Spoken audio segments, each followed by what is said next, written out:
దేవుని ప్రేమ గ్రహించిన తర్వాత మనం చూస్తున్నాము, పాపం చేయడానికి అవకాశం ఇచ్చినప్పుడు కూడా పరిశుద్ధ కొరకు గట్టిగా నిలబడే కారణం ఏంటిది?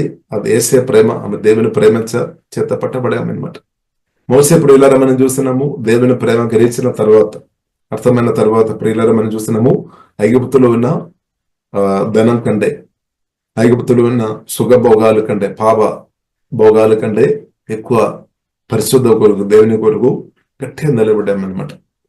అలాగే మన అబ్రహాం గురించి ప్రియులారా మనం చూసిన, దేవుని ఎరిగిన తర్వాత ప్రియులారా మనం చూస్తున్నాము, దేవుని ప్రేమ గ్రహించిన తర్వాత, దేవుని ప్రేమ గ్రహించిన తర్వాత, దేవుడు ఎవరని, దేవుడు ప్రేమ గ్రహించిన తర్వాత ప్రియులారా మనం చూస్తున్నాము, కొడుకును యాగం అర్పించమని ప్రేమ కలిగిన దేవుడు చెప్పినప్పుడు కూడా ప్రియులారా మనం చూస్తున్నాము, లోబడుతున్నాం అనమాట.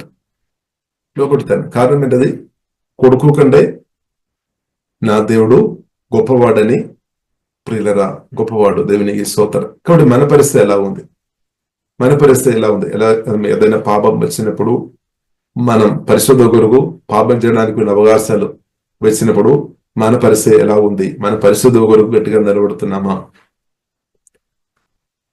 లేదంటే ఐగుప్తు ధనం అలాంటి ఉన్న విషయాలు మనల్ని అట్రాక్ట్ చేసినప్పుడు మనం క్రిస్తు ప్రేమ కొరకు మనం గట్టిగా నిలబడుతున్నాం. మన పరిస్థితి ఎలా ఉంది? మోసేలాగా మనం నిలబడుతున్నామా? క్రిస్తు కొరకు నిలబడుతున్నాం. లేదంటే నాకు ఐగుప్తు ధనం చాలు, యేసయ్య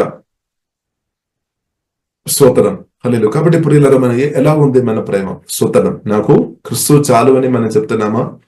లేదంటే ఐగుప్తు ధనం నాకు చాలు అని చెప్తున్నామా? ఇప్పుడు దాని నుండి ఇప్పుడు ఇలా మనకు అర్థమైపోతాయి అనమాట, మన ఎవరిను మనం ప్రేమిస్తున్నామని.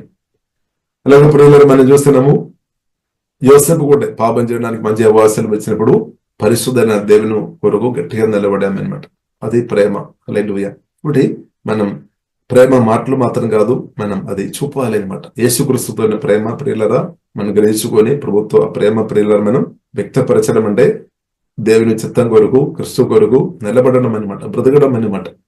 కాబట్టి ప్రేమ ప్రియులారా కాబట్టి మనం చూస్తున్న భక్తులను వాక్యానుసారంగా బ్రతకడానికి దేవుని ప్రేమ దేవుడు బలపరిచామన్నమాట, కృప చూపామన్నమాట. ఇప్పుడు అదే ప్రేమ ప్రియులారా మనల్ని కూడా తప్పకుండా బలపరుస్తుంది అనమాట. దేవుని చిత్తం చేసుకొని బ్రతికినట్టు దేవుని యొక్క ప్రేమ ప్రియులారా తప్పకుండా మనను బలపరుస్తుంది, మనకి శక్తి ఇస్తాయి అనమాట, ధైర్యం ఇస్తాయి అనమాట. ఇప్పుడు మనను బలవంతులుగా చేసేది దేవుని ప్రేమ అనమాట.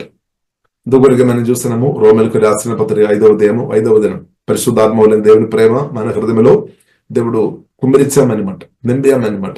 ఎందుకంటే మనం నిలబడాలి, క్రీస్తు ప్రేమ కొరకు నిలబడాలి, దేవుని చిత్తం కొరకు మనం నిలబడాలి.